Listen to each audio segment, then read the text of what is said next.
I thank Crans Montana for inviting me. I thank the President of Crans Montana. I thank all the heads of states who are in this August gathering, who are sitting in front of me.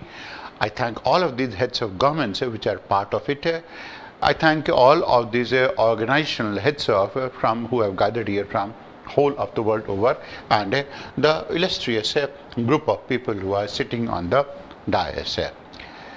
It is a privilege and an honor to be associated with Crans Montana and to deliver something on branding of Africa.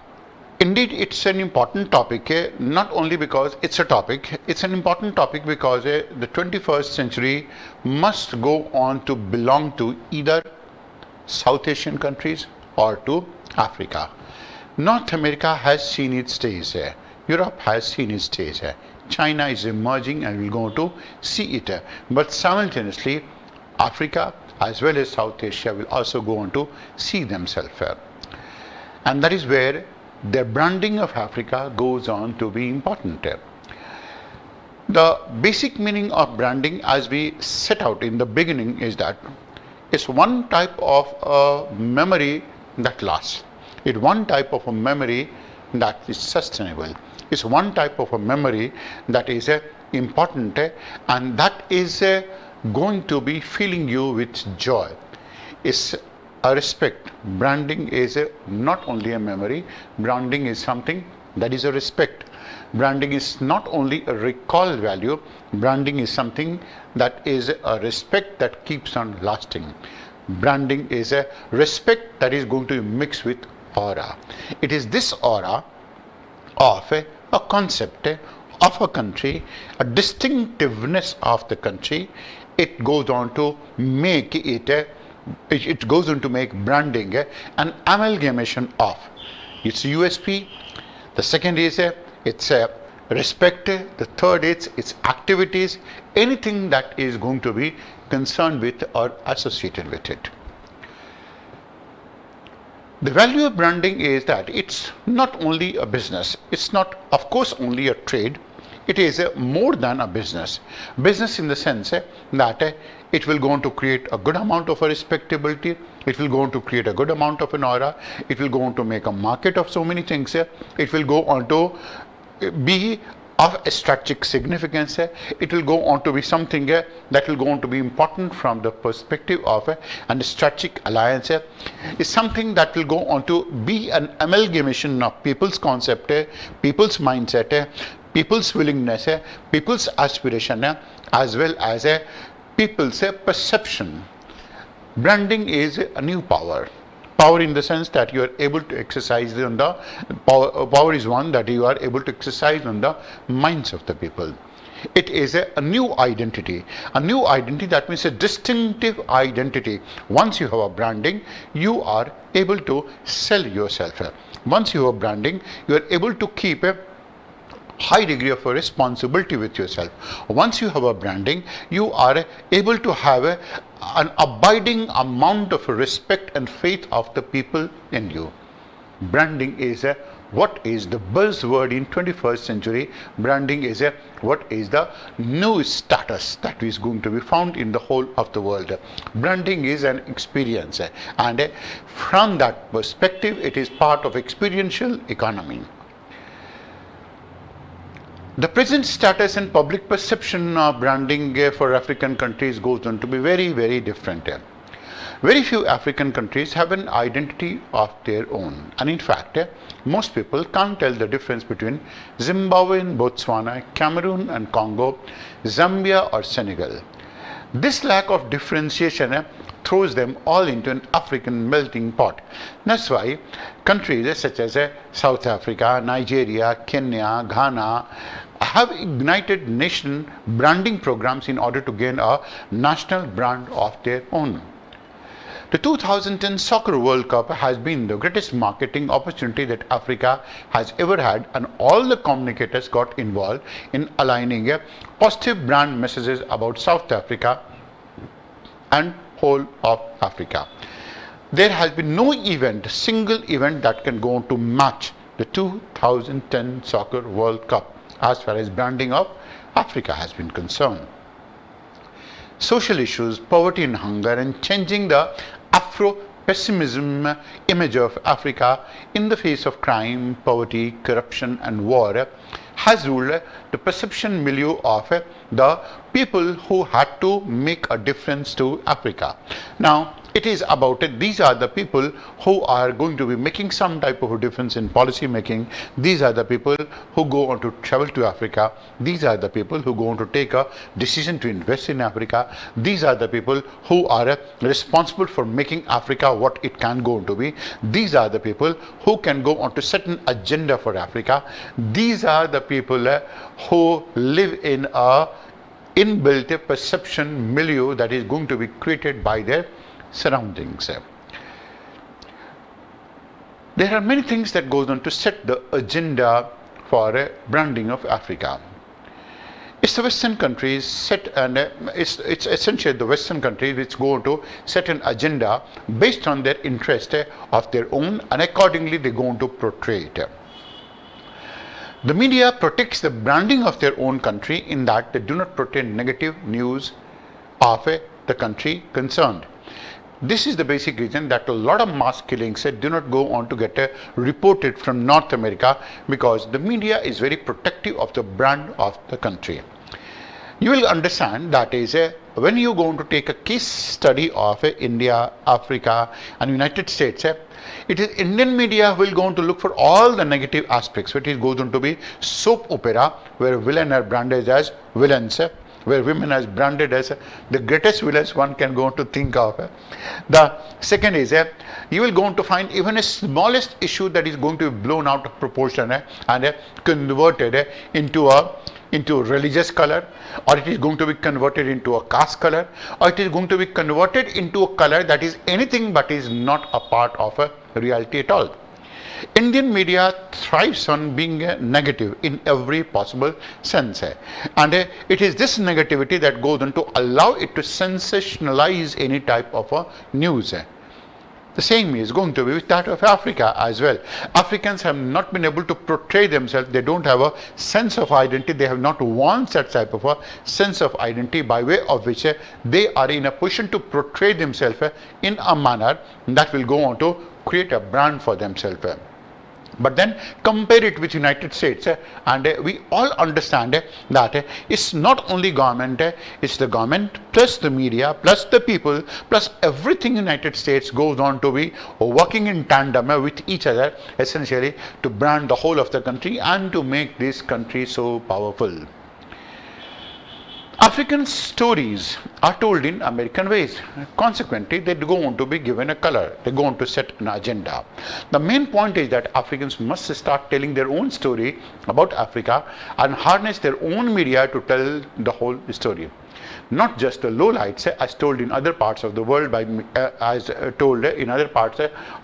media, which have no interest in Africa at all. Consequently, they are very apathetic to whatever that is coming from Africa, and mindful of the fact whether they can go on to pick up a chosen clipping that doesn't go on to do justice to the whole of the picture that has been painted. The idea of branding Africa is also challenging but deserving of a greater attention than is currently received. This took a big step forward when one of the co-founders, Bono, published an op-ed in New York Times that is titled as Rebranding Africa. The essence of this article was about separating style from substance in Africa by better communicating systematic reforms and challenges in governance and economic development, rather than simply using branding to reinforce tourism-oriented images and other messages that have identified the continent for so long. But why has it happened? Africans tend to consume so much of other people's ideas and opinions of ourselves. We have never developed the confidence to do it on our own and move forward. The mistakes they have made in the last 40 years in Africa are no bigger mistakes made in the rest of the world in the last 40 years. Africa's underdevelopment on this continent has been basically because of two components. First has been the lack of trust for one another as countries, individuals, citizens of different countries, that is that is Africans, they don't believe in each other at all. We are all testimony to this fact that Africans don't have a trust towards each other at all. And that is why they have closed our borders. They treat American visitors better than those from fellow African countries. Ideally, they should be treating Africans better than even if better than Americans, but they must be treating them at par. What exactly is the mistake that the fellow Africans have actually made of them? That is one factor. The second is infrastructure. Imagine Uganda destroys 3 lakh tons, that is 300,000 tons of bananas because it cannot consume everything it produces. But next door, Kenyans are starving. Now, they could have already made an arrangement in this manner of providing at least this much amount of banana to the Kenyans. That way, they would have been able to forge a degree of social capital, a degree of an alliance, a degree of a trust, and this is something that is grossly missing. What may be an overproduction for me may be something that is going to be so usable in the other country. So they need development in Africa, and for this development we all require to move very fast. What Africa needs for branding is a PR practitioner who has a knowledge of where Africa goes after 20 years or so, and what are Africa's strengths and what are the type of economies Africans will be suited for. The PR's job, that is the public relations job, is to communicate, and they are the communication experts, and the whole of Africa requires such type of a brand, a perception manager image, that a manager that can go on to manage the image of Africa. They take the entire company in their hands and influence its image. They are supposed to nurture that culture of good governance in the organizations they represent and therefore beyond. The company they represent will be able to outlive them, and their impact will be felt much more longer after as well. Now, that is a type of modeling that is essentially required. So, what does it mean to brand Africa? We are talking about what does it means to rebrand Africa on this substantive level, and how can relatively mundane messages rooted in governance and the economy be packaged to engage more people around the whole of the world. There are 5 guiding principles on how to begin to decipher the challenges and bring even more substance to the goal of rebranding Africa. The first is, we all have to remember that Africa is a continent, not a country.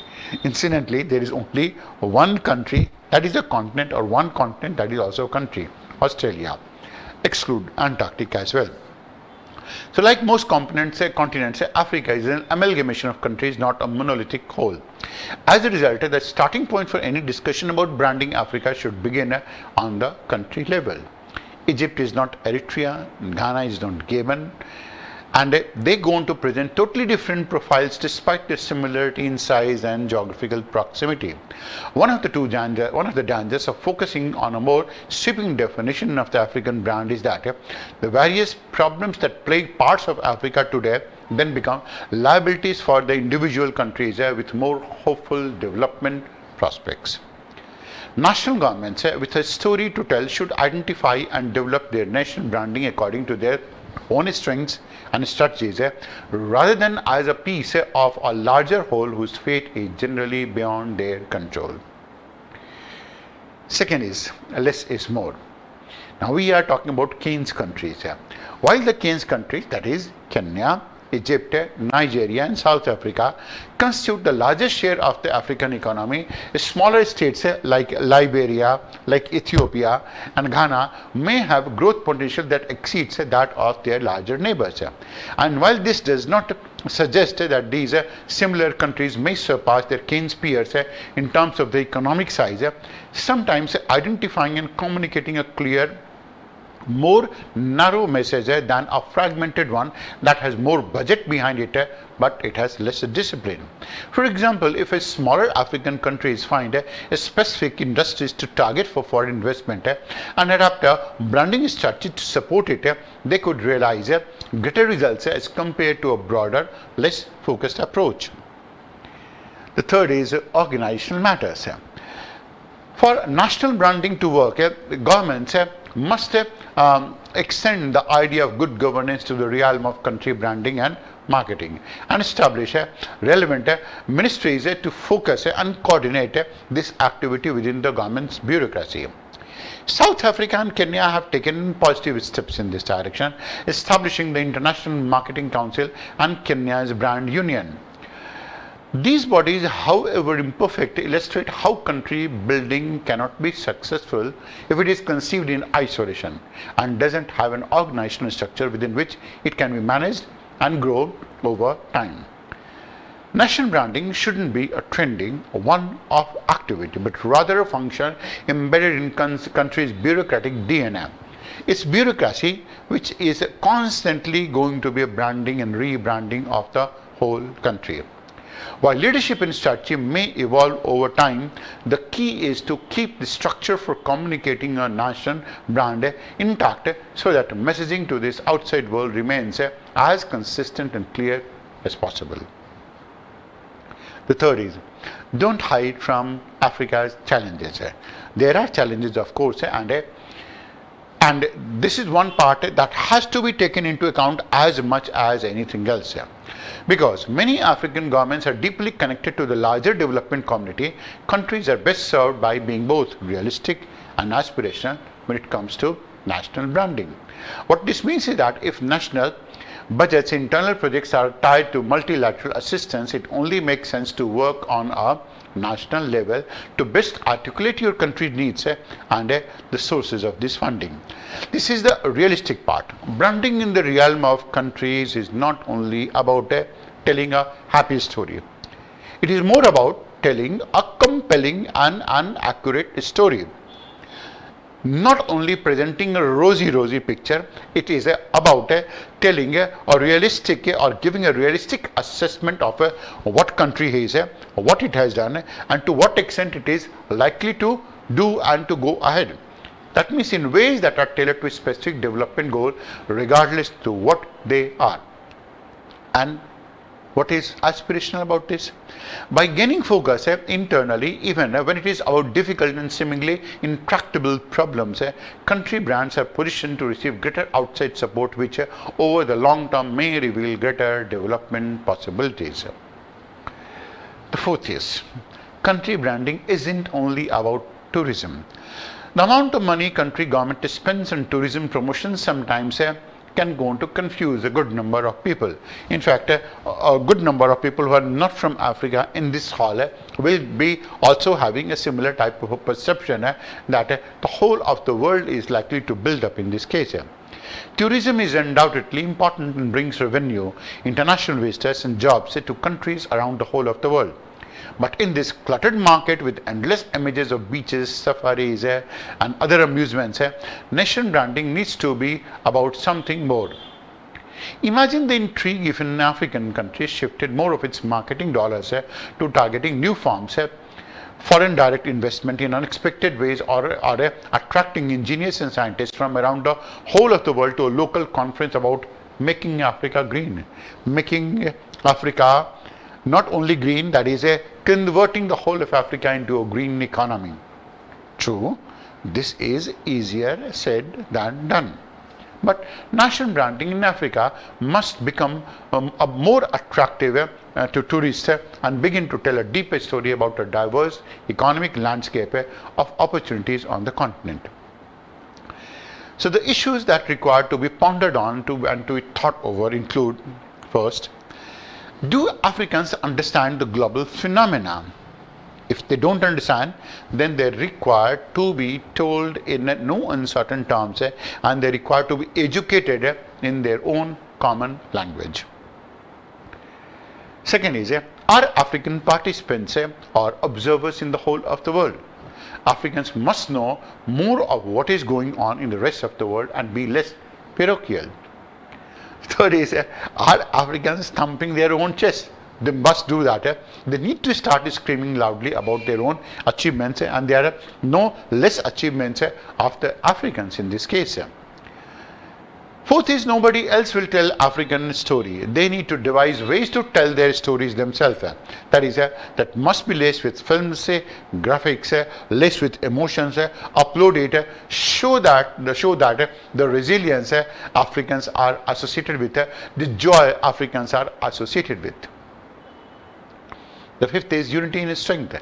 African partnerships need to be fostered. Six is a sense of identity. Africans need to say, I am not an African. They need to say, I am proud to be an African, largely because of the legacy that they have carried. Incidentally, they don't have anything to hide. It's not their fault that they have been cheated. It's not their fault that they have been stabbed. It's not their fault that they have been duped. It's not their fault that they have been made a colony. It's not their fault that their people have been made into slaves and in the most inhuman circumstances have been taken outside of this place. It's not their fault that they have remained poor, largely because not because they have not acquired the skill, largely because of the internecine warfare that has stymied the whole of Africa in one or the other way. The seventh is Africans need to take control and be the drivers of our own continent. Eighth will be Africans need to know that the future will not be run by those that possess more information alone. Thanks to science and technology, access to factual knowledge and all kinds of all kinds that is rising exponentially these days. We are getting ourselves drowned in lots of information. But then information will not be running the whole of the world. The world will be run by synthesizers, people who are able to put together the right information at the right time and think critically about it, because they are the ones who are going to be adding value to it. The role of PR therefore will be to allow the Africans to communicate and also that how is it that they are going to be communicating, where is it that this communication will going to take them to, and where exactly is it that they have to ultimately go, that is to make a roadmap of Africa for the next 20-25 years of sorts. Then Africans need to relearn, not only relearn, new learn, and as well as everything they have to do from their own side. And relearning is essentially reinforcing the kindness with which Africa has been associated with. Africa has been associated with the minimum amount of bloodshed in comparison to Europe and Asia, even North America. So far, they have not killed anyone unless they have been actually instigated by that. The whole of this August audience group will go to be a testimony to the fact that most of these people were very happily living with each other in this case. So what wisdom can you go on to find that is greater than kindness? And who is more kinder than the Africans? We understand that kindness is more important than wisdom, and the recognition of it is the beginning of wisdom. Being kind is more important than always being right. Imagination is more important than knowledge. Knowledge is limited. Imagination encircles the world. Wisdom is a far greater virtue than knowledge, because when knowledge speaks, wisdom listens. Kindness is more important than wisdom, and the recognition of it is the beginning of wisdom. An African can go on to brand themselves as actually a kind people, as actually the most kind people of all. And lastly, the one aspect on which they can go on to move is that is going to be values and moralities. Values and moralities always compensate for a talent and intellectual shortage. But talent and intelligence can never make up for the lack of ethical values and moralities. Now this is a beginning of a new world, a beginning of a new exercise, and Africans can go on to move ahead with it. Consequently, now there can be several suggestions that can be given for the purpose of branding Africa. To begin with, Africa is unique, Africa is untamed, Africa is mystic with its own identity, but an identity that can be reinforced, an identity that will start looking for. By including communicators and telling African stories, one suggestion will be to create a continental communication forum online where everyone starts to tell success stories of Africa. they must be beautifully told, because if there are unprofessional press releases, they will look like a Mickey Mouse continent, which is what most of the people think Africans are. It's no one's fault, not even mine as well. Africans need world-class communication. That means what they are and what they can go on to be. This is what requires to be told to the world. That is the true nature of Africa. Perceptions, in any case, do not go on to help build policies. It's reality that goes on to help build policies. Africans need to be far more professional in business and with a new communication to counteract the stereotypes of Africa out there. They need to look for opportunities to brand their country and brand their own continent continually. This is not a rocket science, and it requires to build up a social capital. It is only through social capital that this can actually be done in the most effective manner. And find the success and make sure people see and hear about them. Also, get a top level buy-in for branding initiative for their country and continent. Africa is filled with astonishing people who are with utmost tenacity and resilience have achieved great things. Another part will be to bring soul, energy and spirit of Africa alive and give visitors an African experience. We are talking about African experience largely because we are moving into a state of experiential economy. That is, the visitors must get a taste of African experience. Without the crime, without the poverty, without the corruption, and Africa will truly herald itself into an experiential economy, an experience that the Africans, that anyone will go on to take a pride in the fact, and take a charm in the fact that they have been to Africa and they have visited it. This brings us about future branding of Africa. What can be the directions and what can be its policy measures? The first is going to be niche nature tourism. There are existing wilderness tourism that includes safaris, that includes a good number of parks, one of them in Kalahari, another is going to be in the Masai Mara belt, another in Serengeti. Now this is the most vivid picture Africans and any tourist getting into Africa goes on to be getting. The proposed nature theme tourism that we are talking of is going to be something like Dunya Lengai. That is the only natural carbonite volcano in the whole of the world where, can you imagine, the lava is almost as liquid like that of water. It's, of course, it's heated. It's not heated to an extent that it will going to burn you. You can go to filter it, you can go to collect it, and it's the most fluid eruption one can think of. There is no place like Dunya Lengai in the whole of the world. It has not been branded. Nirongogo, it's a lava lake. It has not been branded. EARV, East African Rift Valleys, and the cracks that are opening along with East African Rift Valleys have not been branded. And in a similar manner, no pygmy houses have been branded, no kraal units of Maasai have been branded. These are going to be nature theme tourism, and that requires to be branded in such a manner.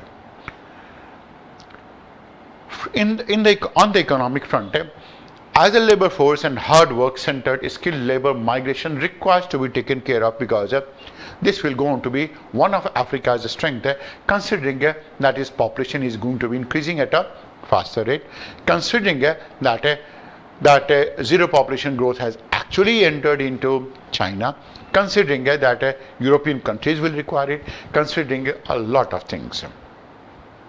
Second is Cape Caroline opening and widening, as well as its multilateral development on the same line must want to take place like that of Trans-Siberian Railway. Now, Trans-Siberian Railway passes through several time zones, and because it goes on to pass through several time zones, Trans-Siberian Railway will go on to be always uncomfortable to a tourist traveling in that zone because of a traverse in different type of time zones. But Cape Caroline is going to be into several climatic zones, beginning from Caro, ending in a Mediterranean region south of Africa, and the distance and the scenery that will go on to encompass that can go on to become a 20, 25, 26 day of a trip that will go on to open anyone out onto this whole of the world. There are so many of these aspects that can be actually clubbed together so that the country is going to form a consortium where they start cooperating with each other, having faith with each other, and that will go on to bind them together in this case. The third is as aviation hubs for flights. That is, some of these African countries can go on to become aviation hubs.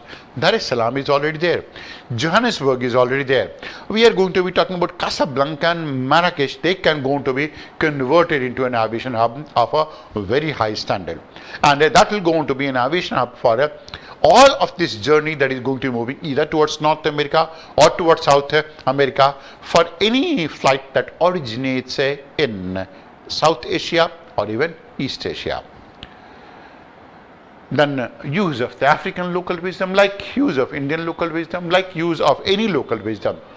We must understand that globalization as one part has not picked up. It is never going to pick up. It is glocalization, that is a local wisdom, local resources, local happenings, local everything in this case that is going to be far more significant in this case. The fifth will be uplift the people by involving them in the gig economy, because a gig economy opens new vistas. A gig economy is a free market system in which temporary positions are common and organizations contract with independent workers for short-term engagements. The term gig is a slang meaning a job for a specified period of time and is typically used for referring it to musicians. People fail because they don't create a space and time to do whatever it is and they need to do. The four connections that will go on to propel African countries to take advantage of this gig economy can be: one of them is place, which is disconnected from a corporate office, and Africa is in a position right now to get itself disconnected from a corporate office, and which can, from where the people can go to work, and they can go to protect them from outside distractions and pressures to help them avoid feeling rootless. Their work will be somewhere to retreat. It's their workplace, it is their retreat place as well. Second advantage will be that they feel confined and need to do it as well, almost comfortably so in case of some artists. They are used consistently for all substantive work. They allow easy access to the tools and of the owner's trade and little else, and they are dedicated to work. People usually leave them once their daily tasks are over. In gig economy, people and owners go on to remain with the work even if the work hours are over, because that is driven by passion, that is driven by interest. Second is routine. Some routines improve people's workflow, keeping a schedule, following a to-do list, beginning the day with the most challenging work or with a client call. Other routines usually involving sleep, meditation, nutrition or exercise incorporate personal care into people's working lives. Both kinds often have a ritual element that enhances people's sense of order and control in uncertain circumstances. Then is purpose, and lastly it is humans, people. Humans are social creatures. Studies in corporate settings have long demonstrated how important other people are to our careers as role models who show us what we might become, and as peers who help us progress by sharing our path. Researchers have also warned about a loneliness epidemic hitting the workplace, for which independent workers can certainly be at even greater risk. Six will be Africans must change the paradigm of development. That is, and the brand of industrialization as a means of manufacturing. The brand of industrialization must be as a means of value addition to their resources, to them, to their skill, not only by manufacturing, not only to manufacturing. Africans are going to pave way for a global community to understand a new meaning of environmental conservation for sustainability and create a new paradigm of development in a truly environment-centered development. That is going to be environmental friendly, environmental centered, sustainability centered, and so on. This is a new type of economy African countries can easily build up. It's not that too many countries have been able to do it so. There is soft power strategies. Africans need to make forays into soft power through sports, through their values, in no sense of Africans and ability to respect everyone. Now this soft power, Africa must have its own soft power. India has a soft power in terms of spirituality. India has a soft power in terms of its yoga. India has a soft power in terms of knowledge economy. Africa must going to be having its own soft power, which will be its own new paradigm, a new paradigm of development, a new paradigm of growth, a new paradigm of holding the people together, a new paradigm of how is it that everything can go on to be concerned, everything around me, even here as well, can be something of African origin. That is the day it is going to be done. Africa will be branded. When we are going to be talking about this type of a branding, it is the most important form of a branding will be essentially through soft power. And when we are going to be talking about soft power, it is about the behavior, it is about the knowledge, it is about the experience that we go on to give. We Africans will always go on to relish being pleasurable to the whole of the mankind, to teach them a lesson, or to the whole of the world which have been affected by a lot of ruthlessness, a lot of apathy. This is a new paradigm that we require to start wearing. Africa will be branded. The 21st century goes on to belong essentially to Africa. It is not going to belong to Europe or to even in the United States. United States will always be there. It is going to be supreme, it's going to be powerful. But then it will go on to belong to another of this continent. How well Africa goes on to be take it all depends on how well we can go on to forge our own social capital. Thank you so much. Thank you so much for being kind enough and patient enough to be with us and to all of this august God gathering of these people who will go on to mark over Africa.